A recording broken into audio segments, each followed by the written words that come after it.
All right, so you want to know what the top 5 mistakes that most singers make or new singers make. These are things that I wish I would have known when I was coming into singing. Wish somebody would have told me these things so that I could avoid them, do them right, and get to singing better quicker. Run, run, lost boy, they say to me. Some of you may have seen my 10-year transformation video. If not, you can check it out over here. But in that video, I show my 10-year pursuit of learning how to sing. Those 10 years could have been shortened by proper guidance from a good vocal coach, because I went through a whole bunch of really bad vocal coaches, and the right mindset. So I want to give you guys those 2 things to set you up for success right now if you're a complete beginner. Even if you're a professional, some of these may be brand new to you, and so they'll be helpful as well. So let's jump into it. Number 1, first and foremost, I can't tell you how many people I work with say, I warm up by singing songs. Now, there's a big problem with this. We don't want to just sing songs to warm ourselves up, to get our voice to be better. The reason for this is found in one of the places where you may be looking for it. Let's give you an example. I'll paint a picture. Have you ever gone to karaoke and you notice that one guy who's been doing karaoke for the past 30 years and every day he gets up to the mic and he sounds either as bad as the day he started or worse. And after 30 years, you would think, this guy's been singing for this long. Shouldn't he be getting better? After all, if somebody was playing guitar for 30 years, even if they were terrible and they had no talent to start with, they would get better, no? And this comes down to one of the fundamental differences between all other skills and singing itself. Singing requires the undoing of bad habits. Why is that? Because from day one, you were born using your voice. You came out of the womb screaming, so you were always using your voice. That instrument is no different than the one you use to sing. And so what we really need to do is undo the bad habits that have been built up by social norms, by friends, by things that you've been told by parents, all these sort of issues that convolute and create problems with the way we use our voice. We need to learn how to stop habitually doing them. All right, so now that I've spelt out the mistake, what is the correction? What is the way that we can improve on that mistake? If you're interested in learning more on how to sing, I created a resource that I wish would have been around when I was starting to sing. With the subscription I've created, you get access to all of the courses that I've created and more that are coming. You get access to all of my private lesson recordings that I have from other students so you can learn vicariously through them. And you get monthly one-on-one lessons with me. All of this is available for one low monthly price, and it's a very well-rounded approach to learn how to sing. Click the link down below to get access now. So the number 1 fix is making sure that you're not using songs to warm up your voice or to improve your voice. You need to make sure that you're doing things that are getting to the fundamentals of creating sound that are not going to be tied up with all those social norms and habitual ways of doing things that are tied up with your past and the way that you sing. So we need to actually get you out of the idea of singing and just get you in the idea of making noise. Allow yourself to be free with that and make weird sounds. That's really important. So when you're doing this, you've got to make sure that you're doing isolated exercises. So you're not just going do, re, mi, fa, sol, la, ti, do. We're actually doing something that is targeting specific muscles that are working those muscles. This is why I created a resource that I wish would have been around when I was learning how to sing. It's something that I take you virtually and walk you through hand in hand how to improve your voice step by step. And it's a monthly membership that you get access to all my courses, to all of private lessons that I've had with other students, and one-on-one singing lessons with me on a monthly basis is really no better value than it at a very low price.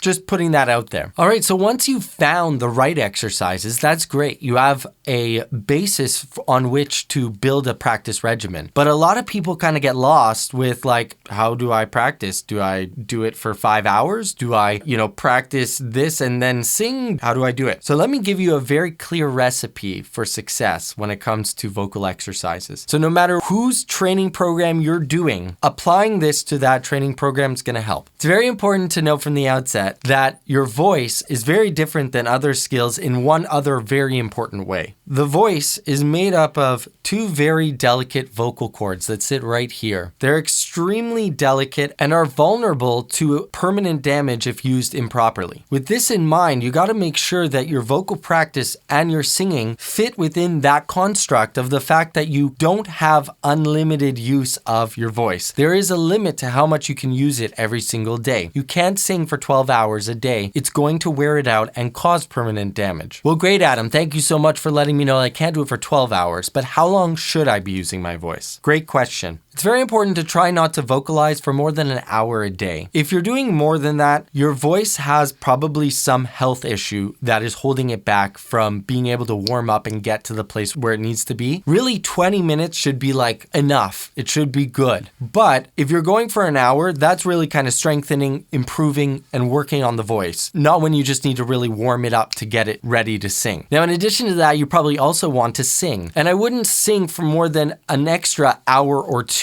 a day. That's kind of like the max voice use, and that's pretty intense voice use on a daily basis. Now, there are always exceptions. There are, gigging singers that are going around and doing radio shows in the morning, then concerts at night. I totally get it. But if that's not your lifestyle and you're not actually doing this as a profession, there's no reason why you should be doing total more than 3 hours a day. Now, in my course that I offer with my lesson subscription service, you get access to a complete regimen of everything you need to do to be able to improve your voice. And it really kind of goes through all the specifics of how what I think is the very best way you should go about your daily routine. So that's extremely helpful for those of you who need it. Top mistake number 2, getting louder as you go higher. Now, I go through this extensively in my video that I did on the secret to singing super high notes, which I think was a novel idea with a lot of singers because it really took off and has gained a lot of popularity. It's important to realize that every note we want to be able to sing, we should be able to sing it quietly. If we're not able to sing that note quietly, we have no business trying to sing it loudly. All right, so now that we've described the mistake, what is the remedy? There are 4 things that I want you to check in with to make sure that you're doing this correctly. Number 1 is your breathing. So a lot of times when somebody is singing and their breathing gets labored or chest heavy, then higher notes will start to get louder naturally. So we're going mum mum mum mum mum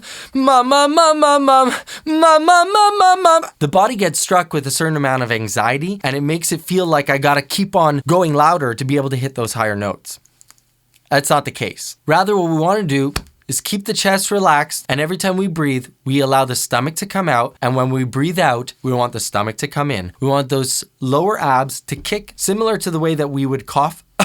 We need to get that to operate. So give that a try. Cough right now, and then go ah, ah. We want that same approach. We want that same engagement from the lower abs. We got to make sure that the chest stays still. If you can't do this before you sing, you got to check in with your breathing because this chest should not be rising as you sing. The next thing you want to check in with is your larynx. Where's it going as you're going higher? If it's going up, often you're going to feel like you have to push more air pressure, more volume to get those notes. Mum, mum, mum, mum, mum, mum, mum, mum, mum, mum, mum, mum, mum. And you're pushing and screaming to be able to hit those notes. That's going to be painful over time. The next thing to check in with, what is your jaw doing? What is your tongue doing? What are the muscles on the outside of your larynx here on your throat? Are these getting tight? Everything here are extrinsic muscles. They're muscles outside of the larynx that aren't really necessary to engage to be able to sing properly. Yes, we need them for articulation, but for actual sound production, all we really need is the lower abs to be able to project the sound out, and then the vocal cords, the action of the vocal cords to be able to vibrate around that. That's all we need to be able to produce sound. Ah, ah, ah. That's all we need is those 2 processes. Make sure your jaw isn't getting tight as you're doing it. Nay, nay, nay, nay, nay, nay, nay, nay, nay, nay. Instead of nay, nay, nay, nay, nay. Got to make sure that that jaw's dropping as you're doing it. Oh, instead of oh. And so many other terrible examples that I see like that I see from students. The final point to watch over as you're going higher is your vowels. Are they going wider as you go higher? Does it look like this? Ah, ah, ah, ah, ah. does it look like that as you're going higher? That's a problem. We don't want the mouth to spread to be able to go higher. Keep that guy relaxed. Relax. Oh, oh, oh. Should stay nice and relaxed as you're going through your entire range. Now that's an example of somebody singing when they're going loud as they go higher. But here is what we want it to look like when we go softer as we go higher. Oh, oh. Keep it relaxed. Oh.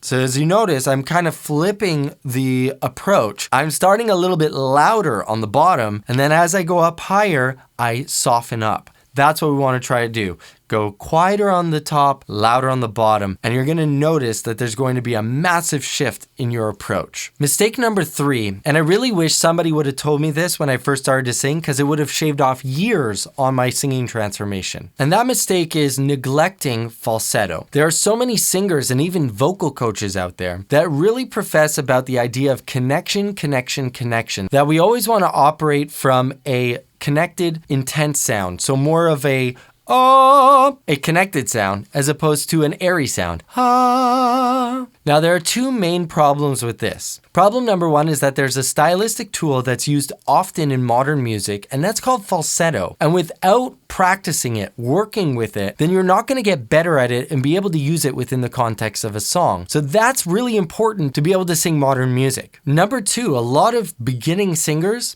cannot make a released connected sound. They can't go, They can't make that connected sound in a released way. So how do we get them to release, feel the release, and then start to apply that to singing in a connected way? Falsetto, that's the only way. Finding that really easy, the easiest sound possible is so important to then be able to build on that foundation of release. The remedy must seem clear to you. Essentially, we need to use falsetto. Don't be afraid to work out in falsetto. Don't be afraid to allow your voice to break. Don't be afraid to embrace that break. A lot of people are so scared of sounding bad and avoiding that break. And they'll squeeze and push to be able to make it through that break. That's going to end up causing severe habitual problems. So what's the remedy?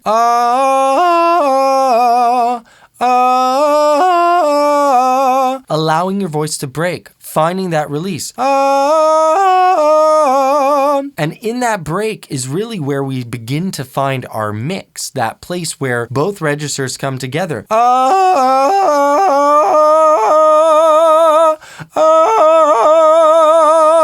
In that breaking place is where my voice starts to, because what is a break? It's bouncing between my mouth and my head. You can feel that. And so when we get that and we find that middle place where it's not quite breaking, we get that mix where both are operating at the same time. That is, in so many ways. Another reason why it's really important is that gives you ultimate flexibility. If you can take a note, start from falsetto, move to a full voice sound, wow, you have ultimate freedom to use any one of the varying degrees of connection between those two to your advantage. If you're coming from a falsetto place and you're able to connect, then you're going to be in such better shape vocally because you have ultimate control. Mistake number 4 that I see so many singers run into, and it holds back their ability to improve so much. And this really kind of bases on a very psychological, deep-rooted problem, and that is their drive to sound good at all costs.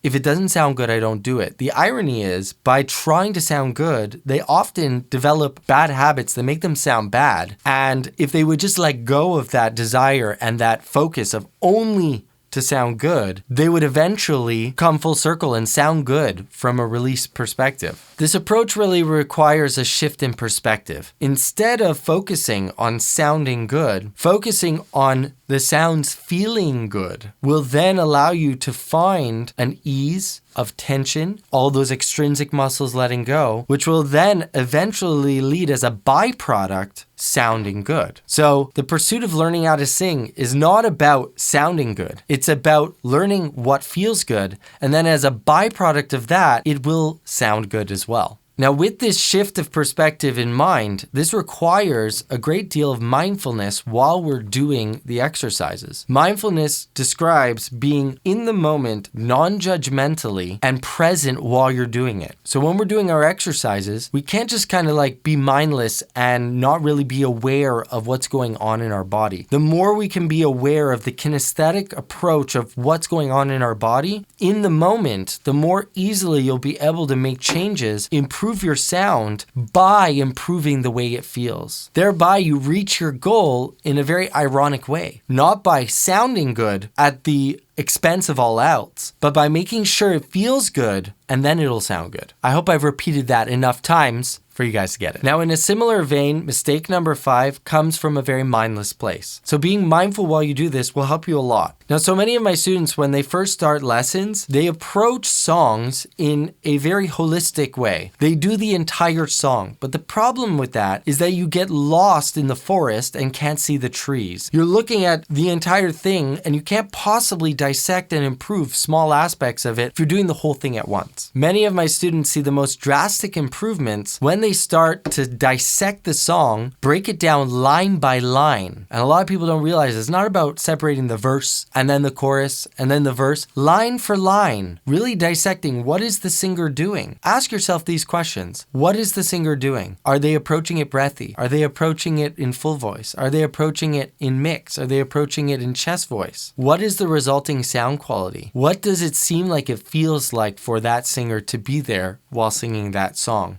Asking yourself these things will help to bring out the response that you need to be able to sing it properly. And then when you break it down in this way, you'll also notice exactly which pitches you should be hitting on each line. So many singers just kind of gloss over pitches, especially when they're really intricate runs. They just kind of gloss over it as if like, okay, I got it roundabout, so that's good enough. No, it's not good enough. We got to be very, very particular about how we're approaching it. So don't gloss over a full song. Break it down line for line. Pick the song that you're working on, really break it down. Approach it a line at a time and you'll notice massive improvements. So I hope you guys found this video helpful. If you did, please hit the like button down below. And if you want to see more videos like this, check out that guy.